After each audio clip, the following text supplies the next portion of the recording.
तो आपसे नमस्ते प्रणाम, मैं आपका अपना ठाकुर प्रखर सिंह और रात के 10 बज चुके हैं और कहानी का जो सिलसिला है बदस्तूर जारी है।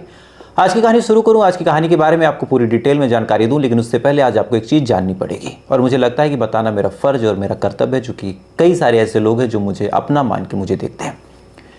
एक चीज़ पिछले कई दिनों से भारत के खिलाफ अमेरिका द्वारा की जा रही है। भारत के ऊपर लगातार टैरिफ और सेंक्शंस लगाए जा रहे हैं। पहले तो टैरिफ का मतलब आपको समझा देता हूँ। टैरिफ ये वही शब्द है जो हम लोग बचपन में देखते थे कि अगर कहीं बातचीत करनी हो तो हमें टैरिफ डलवाना पड़ता था ताकि कॉस्ट कटिंग हो सके। यानी पहले एक टैरिफ का शुल्क अगर हम दे दें तो कॉस्ट कटिंग होती थी, और अगर टैरिफ का शुल्क बढ़ जाए तो फिर कॉस्ट कटिंग नहीं हो पाती थी। ये तमाम चीज़ें थी। तो टैरिफ भी वही चीज़ है। टैरिफ का मतलब बड़ा सिंपल सा है कि आप मुझसे कोई सामान खरीदते हैं और मैंने आपके ऊपर टैरिफ लगा दिया। मान लीजिए आपके ऊपर मैंने 50% का टैरिफ लगा दिया, तो वो सामान जो आप मुझसे ख़रीदने वाले थे पहले 100 रुपये का था, अब 50% का और हो गया, तो 100 का 50% यानी 50 रुपये बढ़ के वो चीज़ आपको 150 की पड़ेगी। तो आपसे अगर वो चीज़ मैं ख़रीद रहा हूँ तो मुझे 50 रुपये महंगा पड़ेगा। आपका क्या नुकसान है इसमें कि अगर आपसे मुझे ख़रीदना महंगा पड़ रहा तो जाहिर सी बात है मैं और अच्छे ऑप्शन खोजूंगा जो मुझे सस्ते में पड़े, तो आपका करियर और आपका जो एक बिज़नेस मॉडल है वो तबाह हो जाएगा। सेम भारत के ऊपर हो रहा। भारत के ऊपर पहले 25% टैरिफ का ऐलान किया गया। उसके बाद फिर ट्रंप ने कहा कि नहीं, ये पुतिन से माल खरीद रहा, उससे तेल खरीद रहा भारत, तो हम 25% और लगाएंगे। उसके बाद फिर टोटल 50% टैरिफ भारत पे लग गया है और शायद सबसे ज़्यादा टैरिफ देने वाले देशों में भारत का भी नाम शामिल हो गया। फार्मा इंडस्ट्री पे ट्रंप ने लगभग 250% का टैरिफ लगाया, यानी 2.5 गुना कीमत देनी पड़ेगी। तो बड़ा सवाल ये निकल के सामने आता है कि आखिर ऐसा क्यों है।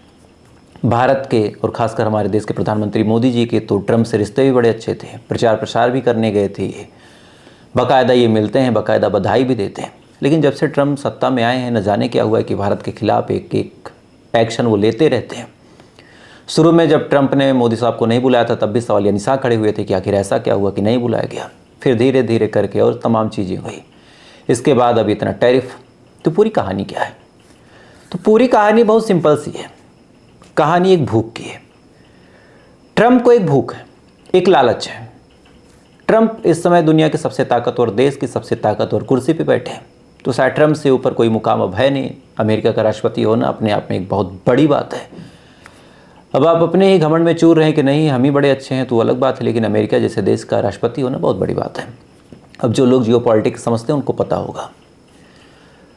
अब सबसे ऊंची कुर्सी तो मिल गई, लेकिन इतिहास में कुछ ऐसा भी हो जाए जिससे ट्रंप को लोग याद रखें, क्योंकि हर 5 साल पे एक आदमी ऐसा होगा जो अमेरिका का राष्ट्रपति बनेगा, उसमें कौन सी नई बात है।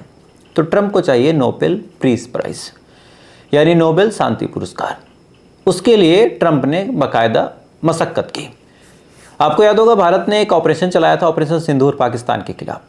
जब ये ऑपरेशन चलाया तो 2-3 दिनों में अचानक से ट्रंप साहब ने सीज फायर का ऐलान कर दिया और कहा कि हमने बातचीत की। बातचीत करने के बाद हमने भारत और पाकिस्तान के बीच मेडिएशन करवाया और अंत में मेडिएशन करवाने के बाद सीज फायर का ऐलान करवा दिया। तो ये ऐलान इन्होंने किया। इसके बाद क्या हुआ कि एक दूसरी जंग चालू हो गई मिडिल ईस्ट में, ईरान और इजराइल की। 12 दिन की ये जंग चली। ट्रंप भाई साहब इसमें बीच में उतरते हैं। पहले एयर स्ट्राइक खुद करते हैं, B-2 बॉम्बर भेजते हैं, ईरान के न्यूक्लियर फैसिलिटी, न्यूक्लियर सेक्टर पे हमला करने की कोशिश करते हैं। हालांकि उसको लेके भी अब अलग अलग पहलू हैं। किसी का कहना है कि न्यूक्लियर रिएक्टर तबाह हो गया, किसी का कहना है कि नहीं, बस ऊपर ऊपर नुकसान हुआ है। खैर ये चीज़ भी बीत गई। 12 दिन की जंग को बाकायदा इन्होंने फिर सबसे पहले अपने जो द सोशल ट्रुथ, इनका एक सोशल मीडिया हैंडल है, उस पर इन्होंने जानकारी दी कि मैंने ईरान इजराइल के बीच भी सीज फायर करवा दिया। इसके बाद एक तीसरी जंग हुई जिसके बारे में बहुत कम लोग जानते हैं, 2-3 दिनों तक ही शायद चली थी। थाईलैंड और कंबोडिया की मामला एक टेम्पल से जुड़ा हुआ था और कुछ ज़मीन के हिस्सों का भी जुड़ा हुआ मामला था। यहाँ पे भी दोनों ने F-2 जो फाइटर प्लेन है, F-16 और अलग अलग, उससे हमला हुआ, गोलीबारी हुई और एयर मिसाइलें दागी गई। एक फाइटर जेट गिरा भी दिया गया। एक साइड से अमेरिका आ गया, एक साइड से चाइना आ गया। 2-3 दिन बाद फिर इधर डोनाल्ड ट्रंप ने ऐलान कर दिया कि हमने बातचीत करके कंबोडिया और थाईलैंड की जंग को रुकवा दिया है। अब ये 3 जंग ट्रंप ने रुकवा दी। एक चौथी जंग जो अभी चल रही है उसका नाम है रशिया और यूक्रेन। इसके बारे में अभी बाद में बताते हैं, लेकिन एक चीज़ अभी आपको इतिहास में और ले जाता हूँ। जब भारत और पाकिस्तान की जंग रोकने का ऐलान किया था ट्रंप ने, इसी के जस्ट कुछ दिन बाद पाकिस्तान की तरफ से ट्रंप का जो नाम है वो नोबेल पीस प्राइज़ के लिए भेज दिया गया, नॉमिनेट कर दिया गया, पाकिस्तान ने भेज दिया। इसके बाद क्या हुआ कि बोलते ही बोलते ट्रंप ने एक बार बोल भी दिया कि यार इतनी जंग में रुकवा चुका हूँ कि मुझे नोबेल पीस प्राइज़ मिल जाना चाहिए। ट्रंप ने भी कह दिया।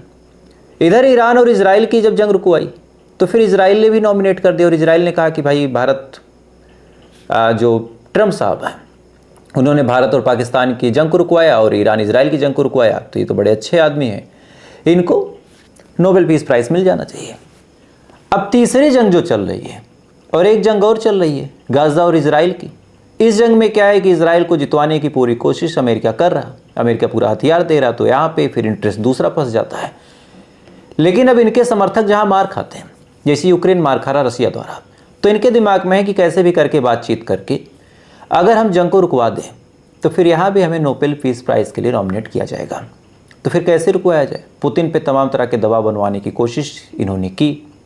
जेलेस्की को भी डाटा फटकारा, जेलेस्की तो सुधर गया, समझ गया, लेकिन पुतिन साहब हैं कि मानने को तैयार नहीं। वो तो अपने जिद पे हैं कि भाई एक मारोगे हम 10 मारेंगे और न्यूक्लियर मिसाइलें हमारी तैयार हैं। तो फिर पुतिन को कमज़ोर करने के लिए इनके दिमाग में है कि अगर पुतिन का जो हुक्का पानी है वो बंद कर दें तो मामला बन जाएगा। तो सबसे पहले इन्होंने पुतिन के करीबी देशों को धमकाना शुरू किया। पहले चाइना पे सेंसन्स लगाया, चाइना ने उल्टे 100% इन पे ठोक दिया। भाई चाइना की अपनी एक इकोनॉमी है, उससे आप छेड़छाड़ नहीं कर सकते, उनके पास सब कुछ है, उनके पास टेक्नोलॉजी है, उनके पास IT है, कुछ भी खा लेंगे, कुछ भी पी लेंगे, मेहनती हैं। तो चाइना ने तो इनको लात मार दिया, बात कुछ बनी नहीं। पाकिस्तान को थोड़ा सा धमकाया तो आसिम मुनीर पहुंच गए, कहा कि भाई तुम ही हो माता पिता, तुम ही हो। तो आसिम मुनीर को तो ठपठपा के भेज दिया कि भाई जाओ और तुमसे तो भारत तेल खरीदेगा। अब ये आए भारत के पास। भारत से जब इन्होंने कहा कि पुतिन से तुम तेल मत खरीदो, तो फिर भारत ने कुछ कहा नहीं और तेल खरीदना जारी रखा। इसके बाद इन्होंने धमकी दी कि हम टैरिफ लगाएंगे। भारत ने फिर कुछ नहीं कहा, फिर तेल खरीदना जारी रखा। तब इन्होंने सबसे पहले 25% टैरिफ लगाया और इससे पहले इन्होंने एक रेसिप्रोकल टैरिफ लगाया था कि भारत या फिर जो देश अमेरिका के ऊपर ज़्यादा टैरिफ लगाते हैं उन देशों से बदले में कुछ टैरिफ देना। तो एक टैरिफ हो, इधर फिर तेल वाले मामले पे ये अपनी जिद पे हैं कि रशिया से भारत तेल ना खरीदे। भारत है कि सुनने को तैयार नहीं है। तो फिर ऐसे हाल में इनके दिमाग में लगा कि यार रशिया से जंग रुकेगी नहीं, भारत तेल खरीदता रहेगा तो रशिया के पास पैसे मिलते रहेंगे और ऐसे हाल में यूक्रेन की मदद अमेरिका करेगा तो कुछ खास फ़ायदा होना नहीं है। तो एक काम करते हैं, भारत पे इतना टैरिफ लगा देते हैं कि भारत जो है वो मजबूर हो जाए, झुक जाए, घुटनों पे आ जाए और ये कह दे कि भाई माफ़ कर दो और हम अब रसिया से तेल नहीं लेंगे। लेकिन इस बार भारत भी जिद पे है। भारत कह रहा कि हम तुमसे तेल नहीं लेंगे, हम रसिया से ही लेंगे और हम तुम्हारे हिसाब से नहीं चलेंगे। अब कायदे से देखा जाए तो इसमें कुछ गलती भारत की भी है। हम दूसरे देशों को इतना सर पे चढ़ा लेते हैं कि वो अपनी औकात भूल के हमारे खिलाफ ऐसे ऐसे शब्दों का इस्तेमाल करते हैं कि बाद में हमें आपस में ही शर्मिंदा होना पड़ता है। अगर हमारे मोदी साहब ट्रंप के प्रचार में नहीं गए होते, उनका अपना इंटरनल मैटर था अमेरिका के चुनाव का और बार बार माई फ्रेंड ना किए होते, अपना एक औरा बना के रखते हैं, तो शायद इतनी फजियत हमारी ना होती। आज अमेरिका कुछ भी बोल देता। अमेरिका 38 बार ये दावा कर चुका है कि उसने जंग रुकवाई भारत पाकिस्तान की।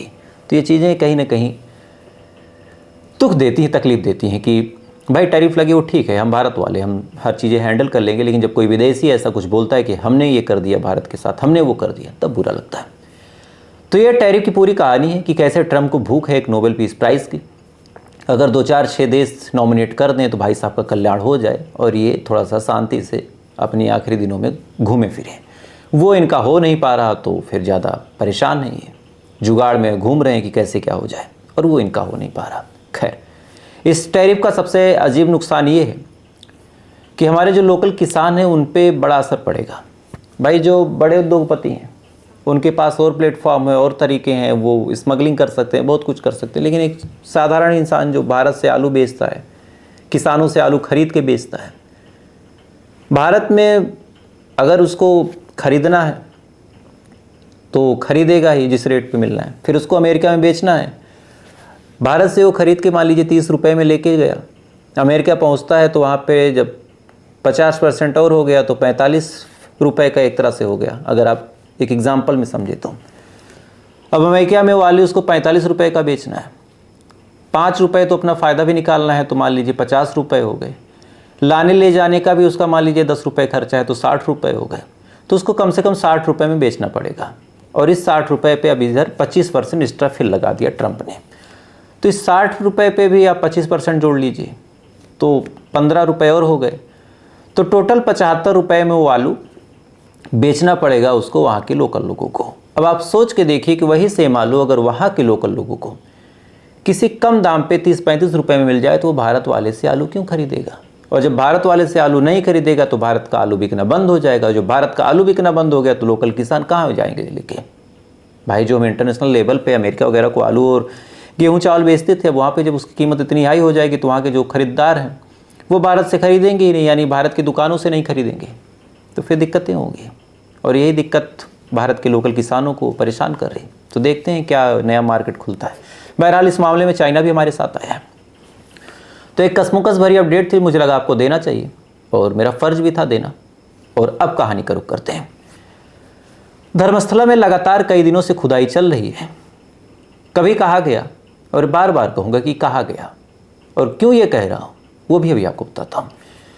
कभी कहा गया कि धर्मस्थला में एक पर्स मिला, फिर कहा गया कि एक पैन कार्ड मिला, एक ब्लाउज़ मिला, फिर कहा गया कि एक आधार कार्ड मिला। दूसरी बार कहा गया कि कुछ हड्डियां मिली हैं, उसमें से एक जांघ की है, कुछ दांत हैं और कुछ अलग अलग हड्डियां हैं। फिर कहा गया कि तीसरे नंबर और चौथे नंबर, छठवें नंबर पे कुछ नहीं मिला, लेकिन उसके आगे जब खुदाई हुई तो कुछ कंकाल मिले हैं। अब मामला श्योर नहीं है कि ये कंकाल आदमी के ही हैं या जानवर के। ये 3 स्टेटमेंट आपने सुना होगा। अब एक चौथा स्टेटमेंट जो निकल के सामने आ रहा है उसमें यह दावा किया जा रहा है कि कुछ जगहों पे नमक की बोरियां मिली हैं और ये नमक की बोरियां इसलिए वजह से वहाँ पे लगाई गई थी ताकि जो लाशें हैं जल्द से जल्द सड़ जाएं और नमक की मौजूदगी में वो लाशों का जो सड़न है, जो गलन है, वो जल्दी हो जाए। तो ये भी एक तरफ से इशारा ही हो गया कि वहाँ पे कुछ ऐसा था जिस वजह से नमक की बोरी वगैरह इस्तेमाल किया गया था। कायदे से देखा जाए तो भाई हम जिस डायरेक्शन में सोचते हैं अगर उसी डायरेक्शन से मिलती जुलती चीज़ें मिलें तो हमारा शक पुख्ता यकीन में बदल जाता है। फिर एक भाई साहब भी बीच में आ गए, उन्होंने कहा कि मैंने भी एक लड़की की कंप्लेंट दर्ज की थी लेकिन उसको कुत्तों की तरह दफना दिया गया था। ये भी मैंने आपको बताया था। लेकिन ये तमाम चीज़ें अपनी जगह, वहाँ पे क्या कुछ हो रहा वो चीज़ अपनी जगह। चूँकि हमारे पास वहाँ की खबरें फ़िल्टर होकर पहुँचती, लेकिन वहाँ की जो ग्राउंड लेवल रिपोर्ट है वो जैसे तैसे करके आपके सामने मैं रखने की कोशिश करूँगा। एक तरफ तो खुदाई हो रही, खुदाई होने के बाद आपको उम्मीद है कि भाई कुछ मिलेगा, फिर कार्रवाई होगी। कार्रवाई होने के बाद फिर जो दोषी हैं उनके ऊपर कड़ी से कड़ी सज़ा का ऐलान होगा। लेकिन आपसे एक सिंपल सा सवाल पूछता हूँ, आप किसी मामले में जाएं थाने में कंप्लेन करने और कहें कि साहब मुझे एक आदमी से प्रॉब्लम है या फिर मुझे ये पता है कि फला आदमी ने एक लाश को वहाँ दफन किया, आप यही कहेंगे? या फिर आप ये कह सकते हैं कि साहब एक लाश दफन होते हुए मैंने देखा या फिर मैंने खुद किया है और मेरे द्वारा ऐसा किया गया, चलिए उस लाश को आप खोद लीजिए। इन दोनों ही सूरत हाल में पुलिस आपसे एक सवाल पूछेगी कि अच्छा एक बात बताइए, फिर उस आदमी को मारा किसने था या फिर उस लाश को दफन करने के लिए बोला किसने था? सबसे पहला सवाल यही आएगा। अब ताजुब की बात आप सोचिए कि अभी तक हमको और आपको ये नहीं पता कि आखिर उस आदमी ने, उस स्वीपर ने किसके कहने पे ऐसा काम किया। चलिए मान लीजिए हमको आपको नहीं पता, भाई उसका अपना एक निजी प्रोटेक्शन है, उसकी इज्जत का सवाल है। पुलिस ने भी अभी तक पूछताछ की नहीं, तो बड़ा सवाल ये निकल के सामने आता है कि भाई एक ही देश में दो कानून कैसे? आमतौर पे हमने ये सुना है कि अगर किसी के ऊपर भी डाउट हो या फिर किसी के ऊपर कोई कंप्लेन दर्ज हो किसी के खिलाफ तो एक बार उसको बुला के पूछताछ की जाती है, लेकिन इस मामले में अभी तक किसी से पूछताछ की नहीं गई। खैर, अब यहाँ से इंसाफ की तेजी का आप अंदाजा लगा सकते हैं। अब आपसे एक दूसरी बात बताता हूँ। 5 यूट्यूबर थे जो इंडिपेंडेंट काम करते थे और इंडिपेंडेंट काम करने के दौरान उनके दिमाग में आया कि चलो धर्मस्थला चलते हैं और वहाँ पे जाके लोगों का इंटरव्यू लेते हैं, क्योंकि लोकल लोग लोकल बातें ज़्यादा सही से बताएंगे। ये 5 लोग पहुँच गए, कैमरा ऑन हुआ, साइड पे वैसे भी कुछ लोगों की भीड़ होती है, 10-5 लोग खड़े होते हैं। उनसे पूछताछ शुरू हुई। पूछताछ शुरू होने के बाद उनसे पूछा गया कि भाई यहाँ पे क्या पहले भी घटनाएं हुई? शुरू में वैसे भी मीठा सवाल पूछा जाता है, बाद में फिर कुरेदा जाता है आदमी के मन को। शुरू में लोग बताते रहे, इसके बाद इस यूट्यूबर ने ज़्यादा कुरेद के सवाल पूछना शुरू किया और जब कुरेद के सवाल पूछना शुरू किया तो इसी भीड़ में से कम 10 लोग निकल के आते हैं और निकल के आने के बाद उसको पीटना शुरू करते हैं। कैमरे को तोड़ दिया गया, जो इंटरव्यू लेने वाले लोग थे उनको मारा गया, पीटा गया और उसके बाद वो तमाम सबूत मिटा दिए गए जो इस इंटरव्यू में कैद थे, यानी जो भी रिकॉर्डिंग थी, जो भी वीडियोग्राफी थी, सबको मिटा दिया गया। अब ये लोग कौन थे, कहाँ से आए थे, इसकी सटीक जानकारी सिर्फ पुलिस दे सकती है, लेकिन इत्तेफाक से कोई जानकारी नहीं है। फिर क्या हुआ कि कुछ ग्रामीणों ने कुछ बोलने की कोशिश की। दूसरे दिन अचानक से कुछ लोग आते हैं। हर बार आप ध्यान दीजिएगा कि अचानक से कुछ लोग आते हैं। जब सौजन्या का केस सुनाया गया था उसमें भी अचानक से ही कुछ लोग एक पागल को लेकर पुलिस स्टेशन पहुंचे थे। यहाँ भी अचानक से ही कुछ लोग आते हैं। आने के बाद उन्होंने फिर गांव वालों को पीटना शुरू किया, बुरी तरीके से मारा, इतना मारा कि यह मामला वहां के मुख्यमंत्री तक पहुंचा। तब मुख्यमंत्री साहब को मजबूरी में यह कहना पड़ा कि जो भी लोग इस पूरे कार्यक्रम में शामिल हैं, जिन लोगों ने भी लोगों को मारा है, पीटा है, गांव वालों को हैरेस किया है, उनको छोड़ा नहीं जाएगा, उनके खिलाफ कड़ी से कड़ी कार्रवाई की जाएगी। अब यहां से जो मैंने आपको 3 चीजें बताई, आपको लगता है इंसाफ होगा? आप अपने दिल पे एक बार हाथ रख के सोचिए। छोटा सा आप एक चोरी का मामला सोच लीजिए कि अगर आपके घर में चोरी हो और आप एक बार कह दें कि मुझे फला आदमी पे डाउट है, पुलिस जाती है, उस फला आदमी को बुला के पूछताछ करती है, बहुत इज्जतदार हो तो एक बार उससे फ़ोन पे पूछताछ करेगी, घर पे जाके उससे पूछताछ करेगी, लेकिन उसको टटोलेगी जरूर। और यहाँ तो मामला कत्ल से जुड़ा था, यहाँ लाशें भी मिली, यहाँ कंकाल भी मिले, यहाँ जान की हड्डियाँ भी मिली। जिस आदमी ने जाके गवाही दी थी उसने सबसे पहले एक खोपड़ी ले जाके पुलिस वालों के सामने रखी, लेकिन कुछ अता पता नहीं। एक बड़ा सवाल कि जिस आदमी का पैन कार्ड मिला था वो कौन था, अभी तक हमें नहीं पता चला। तो आप जो एक उम्मीद लगा के बैठे हैं, रोज आपको लोग कहानियां बता रहे हैं कि अब धर्मस्थला में ये हो गया, यकीन मानिए 99.99% चांसेस हैं कि लाशें ही नहीं मिलेंगी। अगर मिल भी गई तो मामला रफा दफा हो जाएगा। रफा दफा भी नहीं हुआ, आरोपी का नाम भी अगर डिस्क्लोज हो गया गलती से इसलिए कह रहा हूँ क्योंकि कोर्ट का सख्त आदेश है, मीडिया पे दबाव है, आप ज़्यादा नाम नहीं ले सकते, कोर्ट इस मामले में ऐसा बोल रहा। तो अगर गलती से किसी का नाम आ भी गया तो कोई सज़ा इस देश में नहीं होनी है। ऐसा इसलिए बोल रहा हूँ क्योंकि आपको एक घटना बताता हूँ। आज जो तारीख है इससे ठीक एक दिन पहले साल 2024 में हमारे देश में एक ऐसी जघन्य घटना को अंजाम दिया गया था। जब इसी कुर्सी से बैठ के मैं चीख रहा था, उसी फ़ोन को पकड़ के आप अपनी आंखों में आंसू लिए अपने फेसबुक पे, अपने ट्विटर पे, अपने सोशल मीडिया अकाउंट पे स्टेटस लगा रहे थे कि नहीं, जो हुआ है बहुत गलत हुआ है, हमें कुछ करना पड़ेगा। इस देश को एक नए कानून की ज़रूरत है। तमाम मेडिकल के लोग सड़कों पे उतरे, हाथों में मोमबत्तियाँ पकड़ी गई, उसके बाद CBI आई, CID आई, पुलिस पे सवाल या निशान खड़े हुए। आज 1 साल हो गए उस आरजिकर मेडिकल कॉलेज की घटना को। कल उसकी मनहूस वर्षी थी। कल बाकायदा हाथों में राखी बांध के कलकत्ता में लोग प्रोटेस्ट कर रहे थे, लेकिन जिस संजय के बारे में कहा गया कि उसने ये सब किया है, अभी तक उसको भी किसी सजा का ऐलान नहीं किया गया। तमाम सबूत, तमाम वो विभत्स घटनाएं जो आपने सुनी थी कि कैसे उसकी जांघ को उखाड़ा गया, कैसे 250 ग्राम के करीब लिक्विड मिला, कैसे दांत तोड़ दिए गए, कैसे बालों को नोचा गया, कैसे उंगलियां तोड़ दी गई, ये तमाम चीज़ें आपके सामने थी। आरोपी का नाम आपको पता था और भी तमाम आरोप लोगों ने लगाए, हालांकि वो चीज़ें खारिज कर दी गई। लेकिन जिसके ऊपर चार्ज फ्रेम हुआ, जिसके बारे में ये कहा गया कि यही आरोपी है, 1 साल से ज़्यादा का वक्त गुजर गया, कोई सज़ा नहीं हुई। अब आप यहाँ से सोच सकते हैं कि अगर यहाँ कोई सज़ा नहीं हुई तो इतने हाई प्रोफाइल मामले में कोई सज़ा होनी है? नहीं होनी है। इस वजह से अगर आप मिडिल क्लास हैं, आप गरीब हैं, भाई साहब आप अपनी ज़िंदगी संभालिए, अपने घर की बहन बेटियों की हिफाजत खुद कीजिए। उस लिबरल दुनिया में नहीं पड़ना कि नहीं भाई मेरी बेटी बाहर जाएगी या फिर मैं तो समाज से क्यों डरूं, मैं खुली ज़िंदगी जीऊँगा। कोई आपके लिए खड़ा नहीं होगा और यही सच्चाई है और इस सच्चाई को आपको एक्सेप्ट करना पड़ेगा। खैर, तो फिलहाल ये थी पूरी कहानी। और कई सारे लोग आज कहेंगे कि भाई टाइम ख़राब किया, लेकिन जो चीज़ें मुझे लगा कि आज आपको बोलनी चाहिए वो मैं बोल गया। बाकी अब आपसे कल फिर मुलाकात होगी ऐसी किसी कहानी के साथ। अब तक आप अच्छे रहिए, खुश रहिए। जय हिंद, जय भारत।